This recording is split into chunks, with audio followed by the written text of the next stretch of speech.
विवादित चेहरा,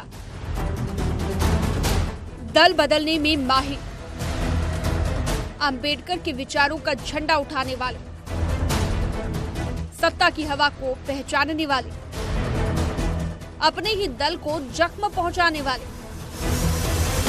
जहां रहे वहीं बखेड़ा खड़ा किया, रामचरितमानस पर सवाल उठाने वाले कि जिसमें तुलसी बाबा रामायण लिखे हैं, उस समय इनके धर्म के ठेकेदार नारी शूद्रो न धीयताम, स्त्री और शूद्र को पढ़ने लिखने का अधिकार ही नहीं है। नाम स्वामी प्रसाद मौर्य। यूपी की सियासत में ये नाम इन दिनों सबसे अधिक चर्चा में है। वजह है स्वामी प्रसाद का बड़बोलापन और बेतुके बयान। 4 बार बहुजन समाज पार्टी की सरकार में थे, तब दोहा से कोई तकलीफ नहीं थी, रामायण से कोई दिक्कत नहीं थी। फिर जब बहुजन समाज पार्टी की सत्ता जाते देख तो रामम शरणम गच्छामि, राम की शरण में चले गए। कभी अंबेडकर के सहारे सियासी नैया पार करने वाले स्वामी प्रसाद मौर्य भगवा भी ओढ़ चुके हैं, लेकिन अब सिर पर लाल टोपी है। अब हमारी रणनीति का दूसरा पहलू इस देश के दलितों पिछड़ों के आरक्षण को सुनिश्चित कराना, उनको वापस दिलाना, संवैधानिक अधिकार की रक्षा करना रहेगा। विवादित बयानों के पीछे क्या है स्वामी की सोच? रामचरित पर सवाल उठाने के बारे में क्या सोचता है मानस? क्या डूब रही है स्वामी प्रसाद की सियासी नैया?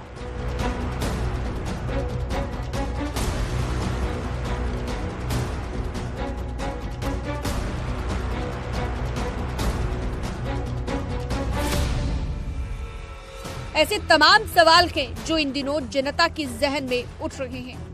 आज के व्यक्ति विशेष में बात करेंगे इन्हीं सवालों से घिरे स्वामी प्रसाद मौर्य की। उनके सियासी सफर को समझेंगे, राजनीतिक भविष्य को परखेंगे। तो बने रहिए न्यूज़ 18 के साथ।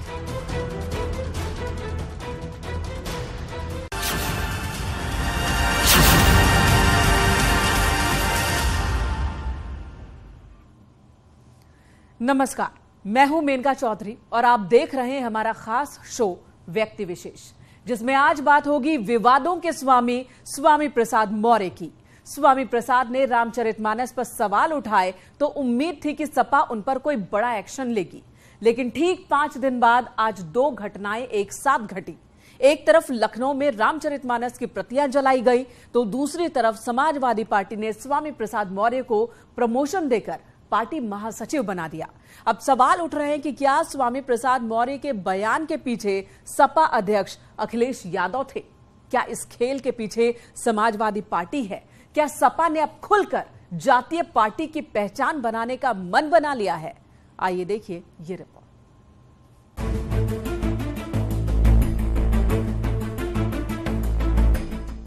बदजुबानी कीजिए, तरक्की पाइए, धर्म ग्रंथों का मजाक उड़ाइए, सियासी कद बढ़ाइए।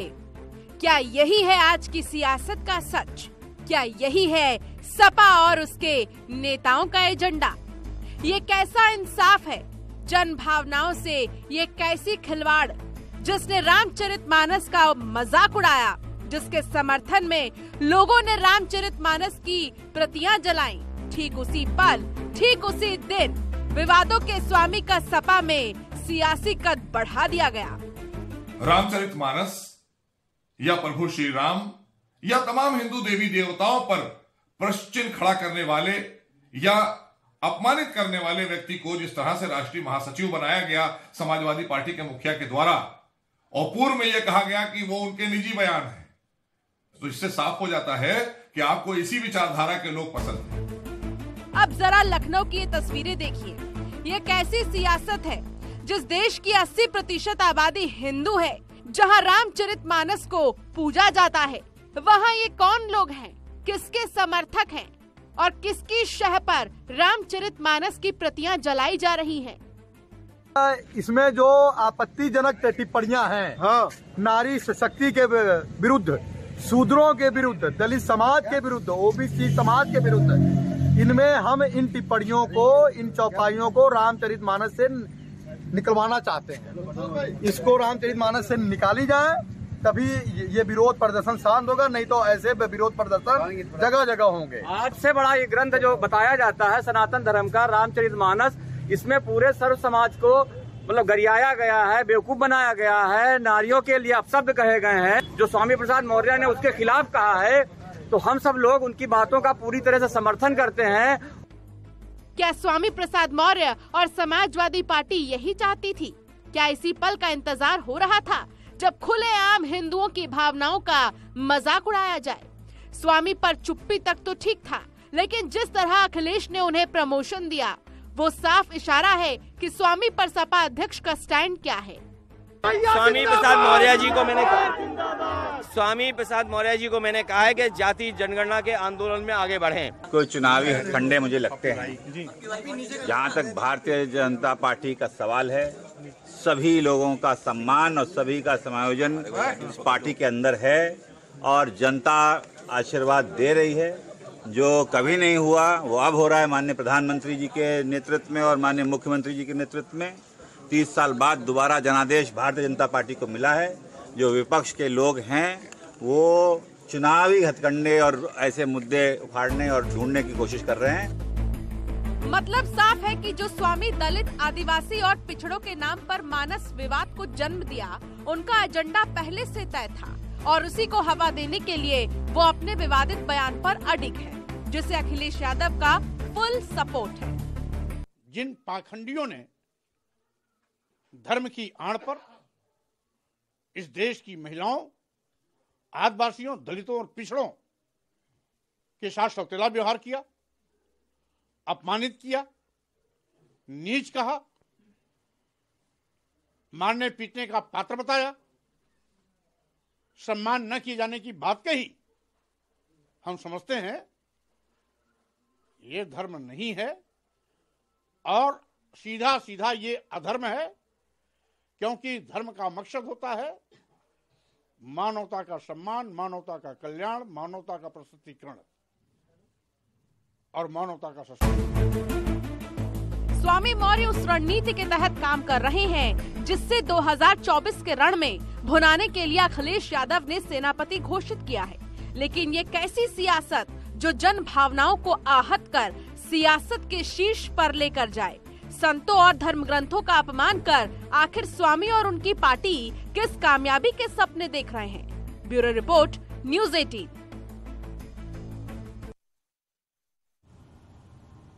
साल 1990 में मंडल कमीशन लागू होने के साथ ही यूपी की सियासत में एक नारा खूब बुलंद हुआ, तिलक, तराजू और तलवार, इनको मारो जूते चार। नारे से साफ संदेश था, दलित ओबीसी गठजोड़ अब सियासत में नए आयाम लिखने वाले हैं। वैसे तो इस नारे को बुलंद करने वाले तमाम नाम थे, लेकिन इस नारे को जिस शख्स ने आज भी अपनी डूबती सियासत की पतवार समझ रखा है, वो नाम है स्वामी प्रसाद मौर्य। स्वामी आज भी उसी नारे को बुलंद करने की कोशिश कर रहे हैं, बस इस बार उनके शब्द जरा बदले हुए हैं। धर्म के लोग कहते तो उनको आतंकवादी कहा जाता। मैं उनको बता दूं, अगर अन्य धर्म के विषय में वो टिप्पणी किए होते तो अभी तक का उनका सर कलम हो गया होता। जब तक अध्ययन न हो किसी विषय पर नहीं बोलना चाहिए।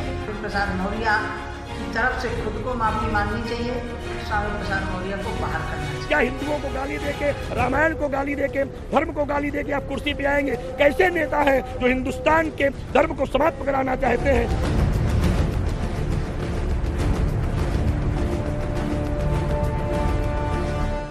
अपने बयान से संतों को भड़काने वाले स्वामी का हठ दिनों दिन बढ़ता जा रहा है और बढ़ता जा रहा है स्वामी के खिलाफ संतों का आक्रोश। पहले विवादित ज्ञान, फिर संतों का अपमान, स्वामी की रामायण पर सियासी महाभारत छिड़ी है। वजह है उनका ये बयान कि जिसमें तुलसी बाबा रामायण लिखे हैं, उस समय इनके धर्म के ठेकेदार नारी शूद्रो न धियताम, स्त्री और शूद्र को पढ़ने लिखने का अधिकार ही नहीं है। जरा सोचिए, जिस देश की 80% आबादी रामचरितमानस को पूजती हो, पाठ करती हो, जहां राम आदर्श है, उनका व्याख्यान करती रामायण एक पूजनीय रचना, उस देश में रामचरितमानस को पाखंड करार देना किसी राजनेता के लिए कितनी बड़ी भूल साबित हो सकता है। लेकिन स्वामी प्रसाद का हठ देखिए, स्वामी यही नहीं रुके, ट्वीट पर भी तांडव करते रहे। हद तो तब हो गई जब उन्होंने अपना विरोध करने वाले संतों को आतंकी तक करार दे दिया। स्वामी प्रसाद मौर्य ने लिखा, अभी हाल में मेरे दिए गए बयान पर कुछ धर्म के ठेकेदारों ने मेरी जीभ काटने और सिर काटने वालों को इनाम घोषित कर दिया है। अगर यही बात कोई और कहता तो यही ठेकेदार उसे आतंकवादी कहते, किंतु अब इन संतों, महंतों, धर्माचार्यों व जातिगत विशेष लोगों को क्या कहा जाए, आतंकवादी, महाशैतान या जल्लाद? आपने बयान पे कायम है रामचरितमानस वाले? बयान को लेकर क्या बात हुई? अखिलेश यादव जी हमारी पार्टी के राष्ट्रीय अध्यक्ष, उचित अवसर पर वो अपनी बात पूरी तरीके से रखेंगे। स्वामी के बयान के बाद से यूपी की सियासत गर्म है, बयानों का दौर चल रहा है। डिप्टी सीएम केशव प्रसाद मौर्य से लेकर ओपी राजभर तक स्वामी को अपने निशाने पर ले चुके हैं। अखिलेश यादव जी चाहे जो करवावें, उनको करवाने का अधिकार है और वो इस तरह की बातें करवाते रहते हैं। बाकी उनकी कोई स्वामी नहीं, ये जो बोल रहे हैं वह नहीं बोल रहे हैं, ये श्री अखिलेश यादव जी बोल रहे हैं और उनकी जो मानसिकता है वह बोल रही है। बाकी वो कितने घाट का पानी पी करके आज समाजवादी पार्टी में जो बोल रहे हैं उनके बारे में आप जानते हैं। देखिए, जब ये सत्ता में रहते हैं ना, तब ये नहीं अड़ते हैं, तब पिछड़ों के हक के लिए नहीं लड़ते हैं। तब मायावती के पास 4 बार मिनिस्टर थे, 4 बार की सरकार में, तब इनको न पिछड़ा याद आया, न दलित याद आया, न रामायण याद आया, न साधु संत याद आए। तब इनको खाली बस सत्ता का मलाई याद आया। फिर बहुजन समाज पार्टी की सत्ता जाते देख तब इन्होंने रामम शरणम गच्छामि, राम की शरण में चले गए और वहां जाकर के रामायण पर माला फूल चढ़ा करके काम शुरू किए। स्वामी प्रसाद मौर्य के बयान और फिर लगातार आ रहे ट्वीट से संतों की नाराजगी भी जग जाहिर है। संतों ने तो यहाँ तक कह डाला कि सनातन के बारे में बोले तो सलामत है। सोचिए, इस्लाम के बारे में बोला होता तो स्वामी का क्या होता। ट्वीट में उन्होंने साधु संतों को जल्लाद और आतंकवादी तक कह दिया। अरे महोदय, आप सनातन के बारे में बोले इसलिए आप बच गए हैं, नहीं तो इस्लाम के बारे में अभी कुछ दिन पहले नारा लग रहा था, गुस्ताखी, माफी, यही सजा, सरतन से जुदा, सरतन से जुदा। ये जो कह रहे हैं कि जो इनके बयान से जो लोग इनका जो है प्रतिक्रिया दे रहे हैं, उनको कहते हैं कि इनको आतंकवादी कहे, कि महाशैतान कहे, कि जल्लाद कहे। और मैं भी जो है तो इनाम घोषित करता हूं कि जो स्वामी प्रसाद मौर्य का सर कलम करेगा उसको 500 रुपया की इनाम दूंगा। रामचरितमानस और संतों के खिलाफ लगातार बयानबाजी के बाद सवाल उठता है कि इसके पीछे स्वामी प्रसाद मौर्य की रणनीति क्या है। वो कौन से मुहिम को हवा देने की कोशिश कर रहे हैं? क्या स्वामी की ये सोच साकार होगी या जन भावनाओं को आहत कर स्वामी अपने लिए ही गड्ढा खोद रहे हैं? बहरहाल रामचरितमानस पर स्वामी प्रसाद की लगातार विवादित बयानबाजी आग में घी डालने का काम कर रही है। संतों के साथ ही आवाम लोगों में भी नाराजगी देखने को मिल रही है। खैर, स्वामी प्रसाद मौर्य की कपोल कल्पना से उन्हें और समाजवादी पार्टी को कितना फायदा होगा, ये तो आने वाला वक्त ही तय करेगा। Bureau report, news 18। Swami Prasad Maurya हमेशा सत्ता की सियासत करते रहे हैं। जहां सत्ता रही वहां स्वामी प्रसाद मौर्य रहे, लेकिन 2022 के विधानसभा चुनाव से ठीक पहले वो हवा का रुख समझने में चूक गए। जानकार कहते हैं कि सत्ता से दूर होने की यही खीज उन्हें बेतुके बयान देने पर मजबूर कर रही है, जबकि इतिहास कहता है कि स्वामी ने हमेशा जातीय सियासत को तवज्जो दी है।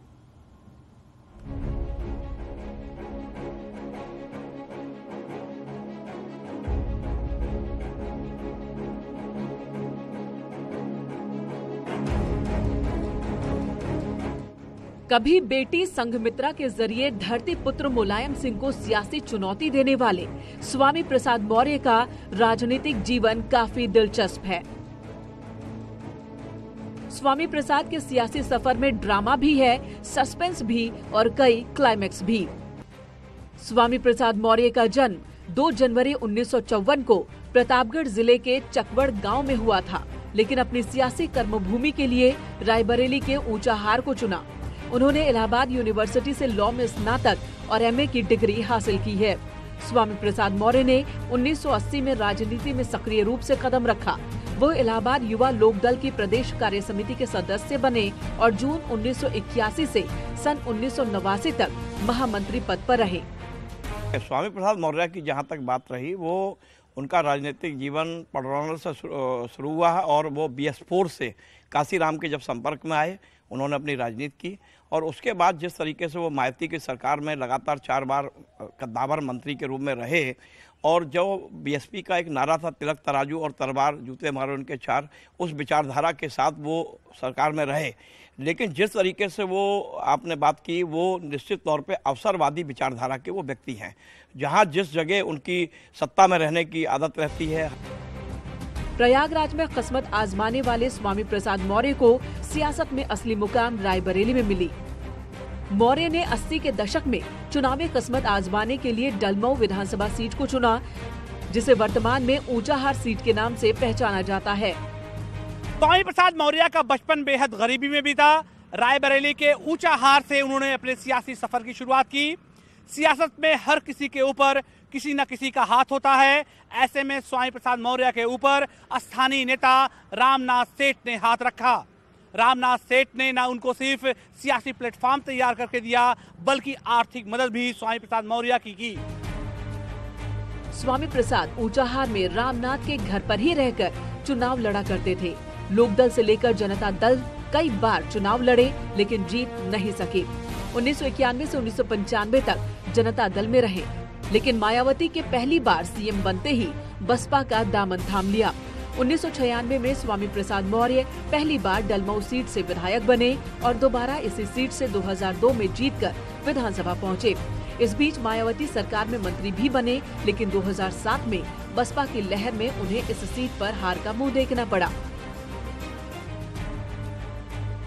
स्वामी प्रसाद मौर्य को मायावती ने हारने के बाद भी अपनी कैबिनेट में मंत्री बनाया और उसके बाद 2009 में कुशीनगर की पडरौना सीट जीतकर वे विधानसभा पहुंचे और फिर लगातार 3 बार इसी सीट से जीत का परचम लहराया।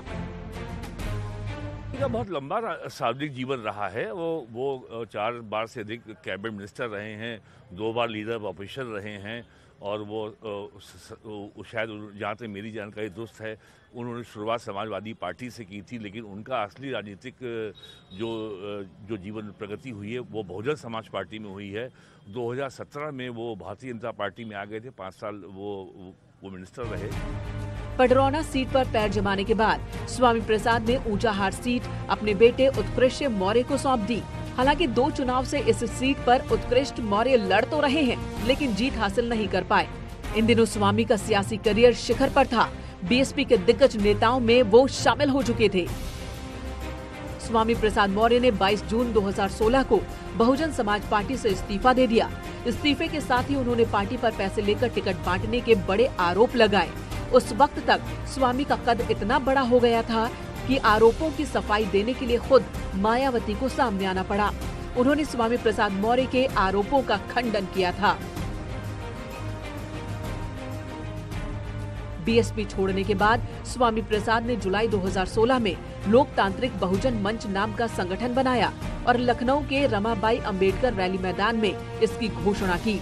वहीं दूसरी तरफ 2016 में BSP छोड़ते ही मुलायम सिंह यादव, शिवपाल यादव और आजम खान ने उन्हें सपा में आने का खुला न्योता दिया। हालांकि मौर्य ने 2017 के विधानसभा चुनाव से ऐन पहले BJP ज्वाइन कर ली और फिर 2017 से लेकर 2022 तक BJP सरकार में कैबिनेट मंत्री रहे। प्रसाद मौर्य कोई विचारधारा नहीं है और वो अपने हितों के लिए उन्होंने काम किया। आपने देखा होगा भाजपा में आए तो राम राम करते आए। उनकी बेटी भारतीय जनता पार्टी के सिंबल पर लोकसभा की सदस्य निर्वाचित हुई और इस प्रकार उनके अपने हित हैं और अपने हितों को लेकर वो आगे बढ़ रहे हैं। जहाँ तक पिछड़ों में उनकी स्वीकारता का विषय, पिछड़ों में भारतीय जनता पार्टी और मोदी जी के नेतृत्व में अब भारतीय जनता पार्टी का स्वरूप सर्वव्यापी है। BJP में रहते स्वामी प्रसाद मौर्य को ज्यादा पहचान और रुतबा नहीं मिल पाया। भले ही स्वामी प्रसाद मौर्य कैबिनेट मंत्री थे, लेकिन BJP की सीनियर लीडरशिप के आगे उनकी कोई खास पहचान नहीं थी। तो दूसरी तरफ 2022 का विधानसभा चुनाव सिर पर था और स्वामी प्रसाद मौर्य को लगता था कि सपा वापसी करने वाली है। लेकिन मौसम वैज्ञानिक के नाम से मशहूर स्वामी इस बार सियासी हवा को समझने में चूक गए और अब दशकों बाद सत्ता से बाहर होने की खींच उनके बयानों में साफ झलक रही है। Bureau report, news 18। Swami Prasad Maurya की कर्मभूमि पडरौना है। उनकी ताकत यूपी के वो 6% मौर्य मतदाता हैं जिस समाज से स्वामी आते हैं। लेकिन वक्त का खेल देखिए, कर्मभूमि से जनता ने उन्हें खदेड़ दिया और मौर्य मतदाताओं का साथ केशव प्रसाद मौर्य ने छीन लिया। ऐसे में सवाल उठता है कि कभी यूपी की सियासत का रुख तय करने वाला ये नेता अपनी पहचान और जमीन खो रहा है। क्या डूबती सियासत को बचाने के लिए स्वामी प्रसाद मौर्य विवादित बयान दे रहे हैं?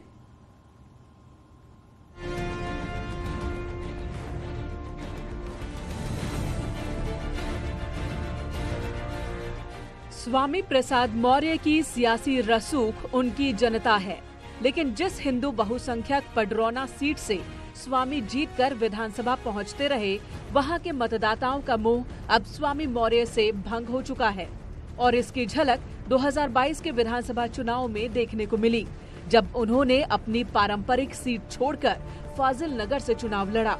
लेकिन नतीजे बताते हैं कि कुशीनगर में उनकी सियासी जमीन खिसक चुकी है। फाजिल नगर सीट से 2022 में स्वामी प्रसाद मौर्य को महज 71,015 वोट मिले, जबकि बीजेपी ने 1,16,029 वोट हासिल कर उन्हें पटखनी दे दी। रामचरितमानस पूरे भारतवर्ष के हिंदुओं का एक जो आस्था है, उसके ऊपर उन्होंने सीधा प्रहार किया है। स्वामी प्रसाद मौर्य जी इस समय विक्षिप्त है, तो हिंदू समाज को एकजुट नहीं होने देना चाहते हैं। जो इतने मुश्किलों के बाद हिंदू समाज एकजुट हुआ है। कुशीनगर में स्वामी प्रसाद मौर्य का सियासी रसूख तो सिमट चुका है। अब उनके सियासी ताकत यानी मौर्य दाताओं के गणित को भी समझ लेते हैं। स्वामी मौर्य समाज से आते हैं। यूपी में मौर्य मतदाता तकरीबन 6% के आसपास हैं। भले ही स्वामी को पिछड़ों और मौर्य समाज का बड़ा नेता माना जाता रहा है, लेकिन डिप्टी सीएम बनने के बाद केशव मौर्य का कद भी काफी बढ़ा है और अब वो मौर्य समाज का सबसे बड़ा चेहरा बन चुके हैं, जो बीजेपी के साथ हैं। बसपा में रहते हुए स्वामी प्रसाद ने मौर्य समाज पर अच्छी पकड़ बना ली। इसी के दम पर वो सियासी सौदेबाजी भी करते रहे, लेकिन मौर्य मतदाताओं के 6% वोट पर भाजपा ने केशव प्रसाद मौर्य के जरिए कब्जा कर लिया। एक तरफ कर्मभूमि कुशीनगर में सियासी जमीन खो चुके स्वामी को दूसरा झटका अपने ही मौर्य समाज से मिला है। अब सवाल उठता है कि सियासी तौर पर इतना कमजोर होने के बाद भी वो रामचरितमानस और सनातनी संतों पर विवादित बयानबाजी क्यों कर रहे हैं? आइए इसके पीछे की उनकी रणनीति भी समझ लेते हैं। दरअसल स्वामी अपने बयान के जरिए वोट बैंक की राजनीति करते रहे हैं। इस बार इसका सीधा मकसद दलित और पिछड़ों को साधना है। इस तरह के बयान ओबीसी मतदाताओं को लामबंद करने में मदद कर सकते हैं। अब सवाल उठता है कि स्वामी की इस रणनीति का किसे फायदा मिलेगा, तो ये भी समझ लेते हैं। यूपी में दलित ओबीसी आबादी सबसे अधिक है। अगर दलित ओबीसी मतदाता लामबंद हुए तो धर्म का एजेंडा नहीं चलेगा। धर्म का एजेंडा फेल हुआ तो विपक्ष को फायदा होगा। ये बात स्वामी प्रसाद मौर्य भी बखूबी समझते हैं। ओबीसी को मठ मंदिरों से दूर करने की स्वामी प्रसाद मौर्य की रणनीति काम आएगी या नहीं, ये तो आने वाला वक्त ही बताएगा। लेकिन अपने बयानों से स्वामी प्रसाद मौर्य घिरते हुए जरूर नजर आ रहे हैं और इस पूरे मामले पर सपा अध्यक्ष की चुप्पी सस्पेंस बनाए हुए है। सियासत के मौसम को अच्छी तरह समझने वाले स्वामी प्रसाद मौर्य इस बार विवादों के तूफान में बुरी तरह से घिरे हैं। दांव पर उनकी राजनीतिक प्रतिष्ठा ही नहीं, बल्कि बेटी की सांसदी भी है। दरअसल संघमित्रा मौर्य बदायूं से बीजेपी की सांसद हैं, लेकिन बीजेपी के खिलाफ उनका इस तरह से मुखर होना 2024 में बेटी संघमित्रा के लिए भी मुसीबत पैदा करेगा। यानी अकेले बीजेपी से टकराते ही स्वामी प्रसाद मौर्य के पूरे परिवार की सियासत दांव पर लग चुकी है। हालांकि हवा का रुख उन्हें अब किस तरफ लेकर जाएगा, ये आने वाले वक्त में ही पता चलेगा। Bureau report, news 18। व्यक्ति विशेष के इस हफ्ते के एपिसोड में आपने स्वामी प्रसाद मौर्य की सियासी उलटबाजी का विश्लेषण देखा। इस एपिसोड में फिलहाल इतना ही। अगले हफ्ते व्यक्ति विशेष में हम हाजिर होंगे ऐसे ही एक अन्य शख्सियत के साथ। तब तक के लिए दीजिए इजाजत और आप देखते रहिए न्यूज़ 18 उत्तर प्रदेश उत्तराखंड।